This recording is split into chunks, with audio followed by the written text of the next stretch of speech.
Hello, everyone. How are you doing? We're on the final leg, okay? Anybody having a snooze? Okay, it's time to wake up because we've got some fantastic stories for you. Thanks for that introduction. 30 years, blimmin' heck, supporting businesses, and I'm just absolutely delighted. My organisation is Happy Business and that will tell you something about 30 years of working with founders and with guiding people through where they want to get to. You got to be happy, right? Yeah. That's my passion now is to help founders find that place where they need to be. We've got brilliant stories here today. We're going to start off with Joe. Joe, when I was working in business support, you were one of the shining rising stars. Tell us about your journey. Yeah, of course. So my name's Joe. I run a video production agency called Bull and Wolf. So we're based here in Cornwall, in Falmouth, and very proud to be so. And it's a bit of a sort of rollercoaster journey, really. I have no creative background. I did a politics and economics degree, was a management consultant for my sins for a period of time, and ended up wanting to do something creative. I was sat at a desk, I think it was in Bristol, just before Christmas. It was pissing down with rain, and I remember opening the computer and sort of 100,000 line spreadsheet, and I was like, this isn't for me. Ended up going to work in TV, and sort of fortuitously ended up in Cornwall, and fell in love with it, really. And decided, having wanted to run my own business for a while, that the creative avenue for that was the way to do it. So that started just before COVID. We had the joys of COVID and the trials of all of that, but actually it provided a huge opportunity for us to then grow. So what we've been really lucky to do is then grow a fantastic team and build a reputation down here in Cornwall, much like xigxag. We're a certified B Corp, and again, proud to be so, because I do think Cornwall has this amazing opportunity and potential to be a standout region, not just in the UK but in the world. And we don't need the rest of the UK to succeed necessarily. I know there's some people here from government, but we have opportunity, I think, here that makes us quite special. So that's kind of the xigxag journey. And being a founder, I think you guys are put in bigger organisations than us, but that the sort of the joy and the trials, like I think last year was a bit of an up and down year for us, but we've come back out of that the right side and back onto a growth journey that is exciting. And we've worked with some really lovely clients and continue to work with them. So it's it's been a journey, but it's been really fun. And for you, balance is important, isn't it, Joe? Yeah. Cornwall provides so much of that, doesn't it? Yeah, it does. And I think for us, one of the things about having a business in Cornwall is that creative work-life balance that you get that I don't think you really do get in any other part of the UK. And showing the rest of the world and the rest of the UK that actually that's a really important part. That creativity as well is fueled partly by that ability to disconnect from the day-to-day. And, I think one of the best things I had from a mentor once is that kind of, when it's business and creativity, it can happen at any time of the day. You could be going for a swim, it could be in the shower, just before you go to bed. And actually enabling that space and that breathing space to happen is really important. Cool. Fantastic. We're going to come back because we're interested in the support that you had along the way. Yeah. What is the secret sauce of the Southwest? I think we talked about. What are those those really important things that made a huge difference. So we'll come back on that. Kelli, let's hear your story. So I'm a bit of an interloper here for my accent alone. Also, I'm based in London, but I do lead a business that's based down in Cornwall. And my co-founder's based here. And we set up the business here because my promise to him was that he would never have to get on a train to London again. So I met him in London. We've worked together twice before. And he's a media tech genius. And in order to keep him happy, basically will do anything he wants. And so the idea of, building the business here and then also contributing to the region. So, when we get outside funding, we're using it deploying it to local partners as much as we possibly can. It's our way of giving back. We're a totally remote team, so when we get together down here, and obviously there's no better place in the country to hang out. So, I think we get the best of both worlds, and the magic of being a Cornwall-based business, also really resonates with a lot of our customers. So. Yeah. So tell us the xigxag story. How did it come about? Tell everybody else. I love it. I love the way where it came from. Yeah. So I was listening to audiobooks. I came back to audiobooks after about a 20-year break, and I was just amazed at how little the experience had moved on. It felt like a digital books on tape. And, you know, if you think about where digital media had gone in that time, there's so much more potential of the format. And I'm a massive book listener and an exclusive book listener. And I felt like a second-class citizen in most book communities. I hated the subscription model. I felt like I was limited in my consumption.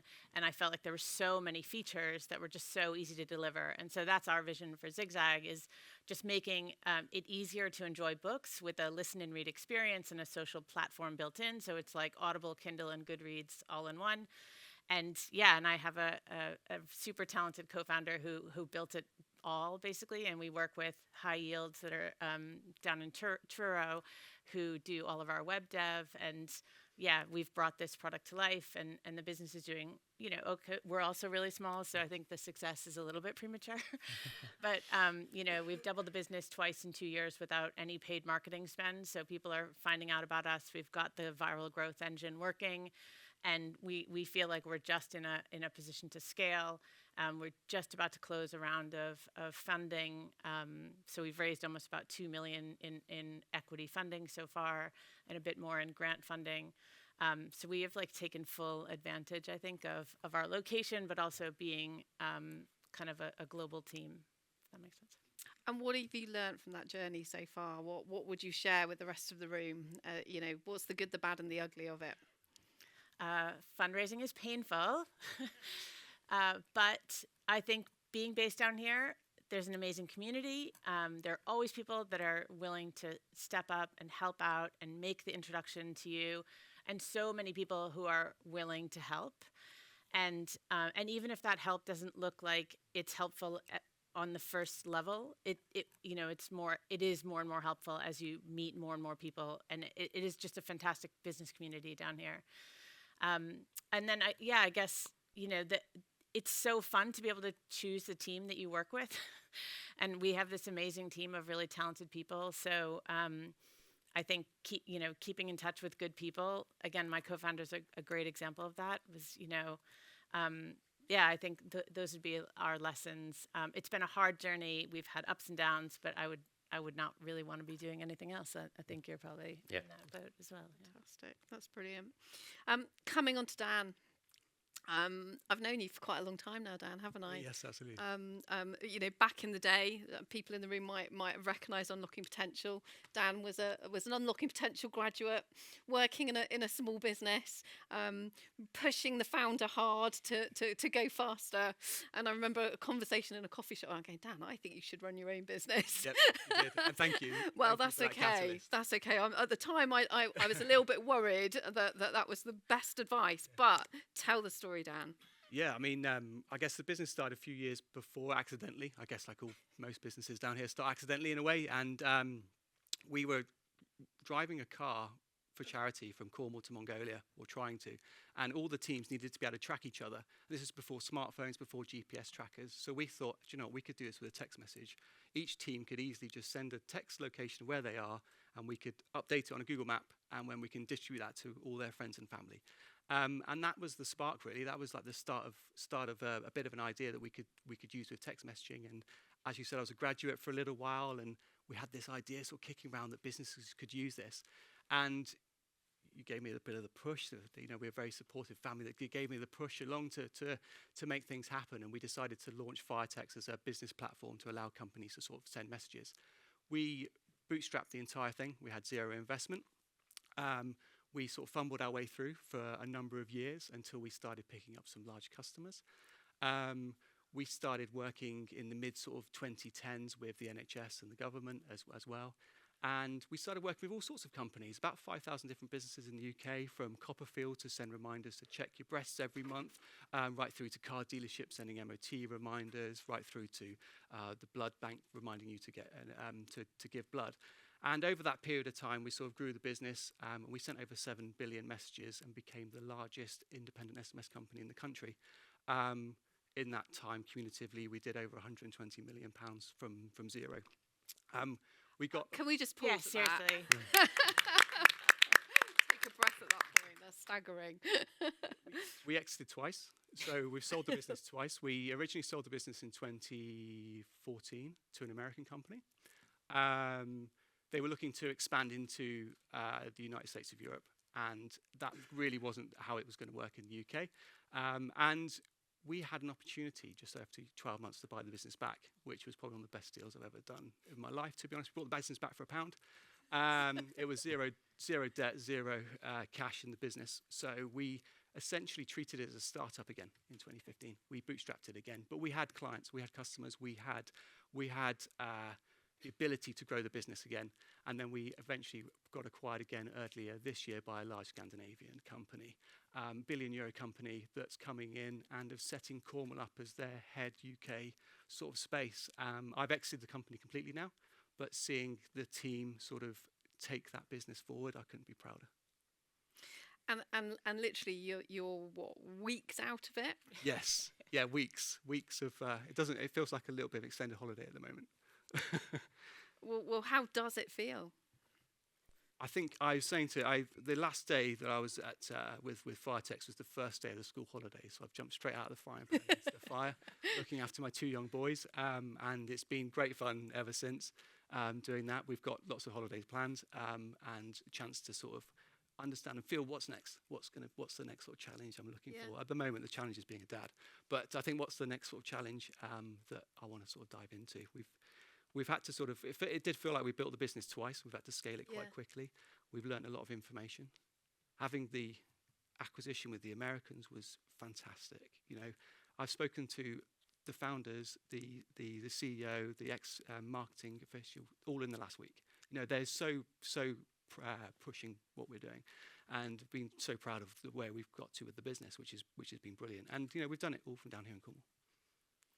And with quite a small team, quite a modest team. Yes, yeah. There's only been 9 of us maximum, so we're doing over 20. We're doing over 20 million a year with 9 of us. And why are we just learning about this now? Because you have been very modest about things, haven't you? I remember a conversation with you when you first sold, and you know, a year later, you bought it back. What was that? What happened there? What was the driver behind that? Oh, good question. The first time, it felt like we were giving up our baby, and I was very much attached to that product. They wanted to change the colour from pink to orange. I was like, no, you can't change the brand colour, which was crazy to think back then how protective we were over those certain aspects. But you know, they gave us some really good insight. They gave the CEO at the time was just superb in changing my mindset on how we need to acquire customers and how to scale acquisition of customers quickly. And so we felt that, you know, we had the foundations, we had the playbook, we just needed to get on and do it. And there was never a better time to do it. And it felt like a great opportunity to get it back. It was challenging, by all means. It was really, really challenging. Yeah, but that reignition, that kind of, do you think you might have sold too soon, or did you need that kind of that experience to? Probably. I think we started the business knowing we wanted to exit, so we knew that was the goal. I think after you introduced me to Oxford Innovation early on, and we worked really well with the coaches there. And they said, "What's your end game?" And I'm like, "We need to exit in like 5 years." So we did it. We exited in 5 years, and we were determined to do that. And I think in a way, you know, we probably. Was it too soon? I don't know. Maybe. It was a great experience. I think we were blessed to be able to get the business back. Yeah. Knowing, you know, we knew that business better than anybody, but with the ability to really scale it. So, you know, we've proved that we could do that. And you know, that's having a great team around you to allow you to do that. Having people like yourself to push you along, to give you that catalyst to say you can do it, is really, really important. Because you did all the learning at your expense, really, didn't you? You know, you hadn't worked in big tech companies before. You know, you were very much learning on the hoof as you were going. Absolutely. Yeah. My family runs small businesses in Cornwall, really small businesses. You know, and to see their struggle of having to set that up was probably a bit of a determination to understand what we needed to do. So that was really helpful. So I was fortunate to be able to experience that to some extent, and they knew that you had to work hard. It's all hard work. That's all it is. Running a business. There's limited talent. I don't have any talent. It's just chucking in hard work. I'm going to have to argue with you on that. I'm sorry. You do have incredible talent. So 3 great examples of businesses, doing really, really well here in the southwest, in Cornwall, and that connection to the outside world important, but that desire to be grounded here. And Andrew, who's on the advisory board, wrote a brilliant article today about, there is something special about this part of the world, that community, that care. Okay, we might not be able to access money as easily, but in some cases you don't need to. Okay, there's a lesson, hard work and graft, and actually, it really interesting that you invested in a technology at the time that you did.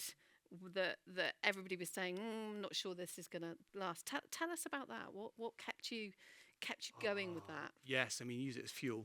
Okay. We launched a business when a text messaging company when smartphones and the iPhone was about to become really popular. WhatsApp had just launched, but we just saw the usefulness behind it. What was just a simple message. What we do is actually really quite dull.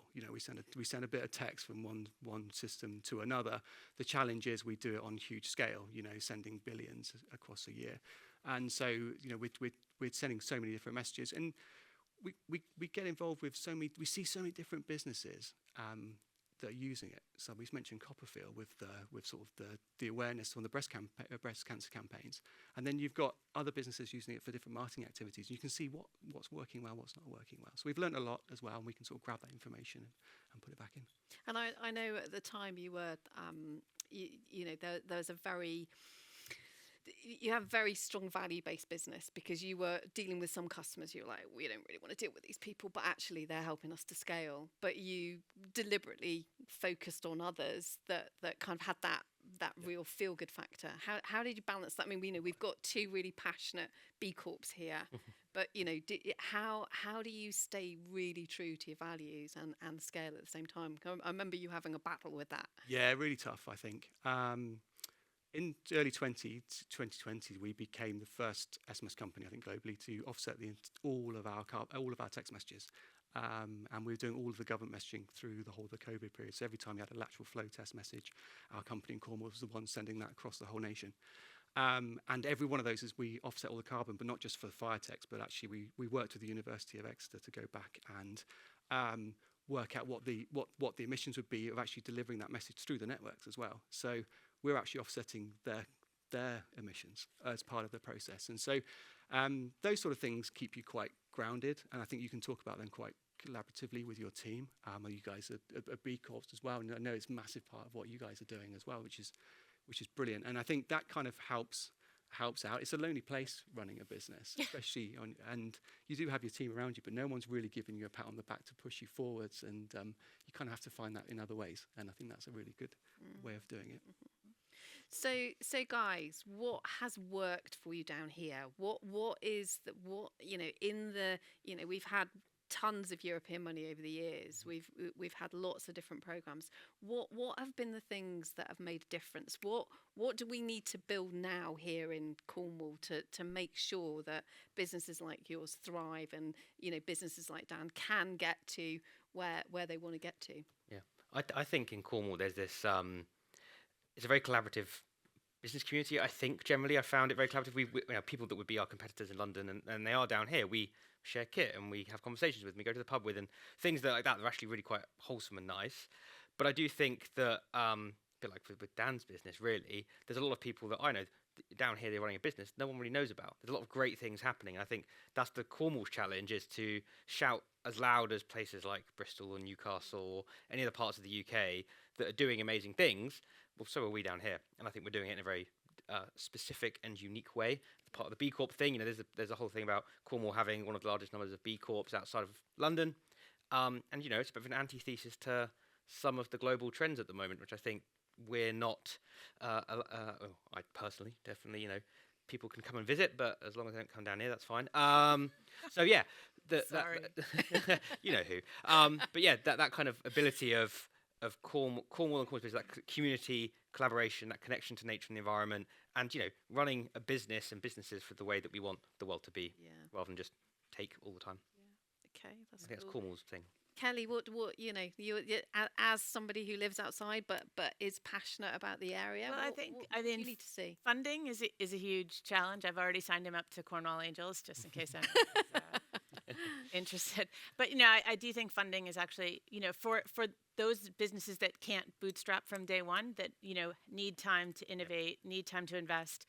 I think the multiple pools of capital that are down here, the British Business Bank have been amazing in sort of replacing the European money that's kind of come out and gone back in, and then the different places where you can actually access that capital and the support you need, because I think different companies need different levels of support. And I think sometimes even more, companies like us, we're quite experienced in business. We've been around the block. Maybe we need less support and more funding. And so I think that's the challenge. I think there's so much great activity. So we work with the FSE group through the Cornwall and Isles of Scilly Investment Fund, which is now being replaced by the Southwest Fund. And then, support for, we had Unlocking Potential funding along the way that helped us build our website with high yield, right? So all of those connections are really powerful. We're trying to plow any grant money we get back into the region to then help create that virtuous circle of, paying it forward and again, building the community, because it's just so important that, if you can spend £1 here, it's just much more powerful for this region than in London, for example, and usually better value for money. So. Fantastic. Dan, what about for you? What were the things that kind of what do we need to really focus on making sure there is for providing you the environment? I mean, I think having yourself with Unlocking Cornwall Potential at the time and Oxford Innovation gives you so much push to really sort of get the business off the ground. And sometimes you just need a little bit of a push. Sometimes you've got the idea, you've got the spark, you've got the ambition to make it happen, but those sort of aspects happen. This event is awesome. I'm so chuffed to see this event here. Congratulations for you guys putting it on. It's really, really good. We see more of it. That's what's, there was a time when there was events every week or every month, and my co-founder's based in Surrey, and he could be at an event 3 times a week if he wants to. And you have to have a resilience, because you don't get to these events very often. And I think more events like that would be great. We're in the Innovation Centre in Tremo, and next door you've got the Academy of Innovation Research, the Launchpad is. Superb work happening there. So really good stuff happening next door, and some of the ideas where the Innovation Centre started have kind of moved over to those, and like the likes of the Fibre Hub, it'd be good for them to sort of learn what the Fibre Hub are doing, learn what the Academy of Innovation Research are doing, and sort of bring that spark back, because I think they've turned into Regis office blocks. And I think it'd be nice in a way to sort of really rejuvenate that, only from our experience in the one block, I should say. But I think they're really important for collaborating, not necessarily on a business perspective, but emotionally collaborating with people and then helping each other out. I think that's really important. We used to love the Friday Nerf gun fights in the corridors at Tremo, Absolutely. But it's important, isn't it? It's important that you've got that you're not on your own. That's the beauty of those innovation centres. We've got a minute left. I'm looking to Shona. Have we got time for questions? Anybody got any questions for these brilliant people, or anything they wanted to flag? I don't think we've got Slido running now, have we? Shall we just keep going then, with 30 seconds to go? Well, can I give a shout out to Creative UK, because I think Charlie's in the audience, and they've also been amazing for us. Okay. I think there are so many brilliant, amazing organizations. I love to see the Oxford Innovation guys starting a fund, and I think it's all super necessary and all collaborative, and it's been amazing for us, I think. So That's fantastic. sorry to take over. No, go for it. 4 seconds to go. Bit of advice to people. Just do it. I think Yeah. Cornwall's the place to be. I think it's an exciting place. We've got opportunity. There's challenges, no doubt. Yeah. But I think us working together, we can show the rest of the world who we really are. So yeah. It's hard not to echo that. And just be resilient. Yeah. Well, you've shown that, but it's worth it, isn't it? Absolutely. No, it is now. And guys, look, good luck. Keep going. You're doing an amazing job. You're taking on some of the biggest brands in the world. You're absolutely going to smash it. And look at the smile on that man's face when you get out the other side of it. So, thank you, everybody. We've loved to hear from these guys. Thanks for sharing.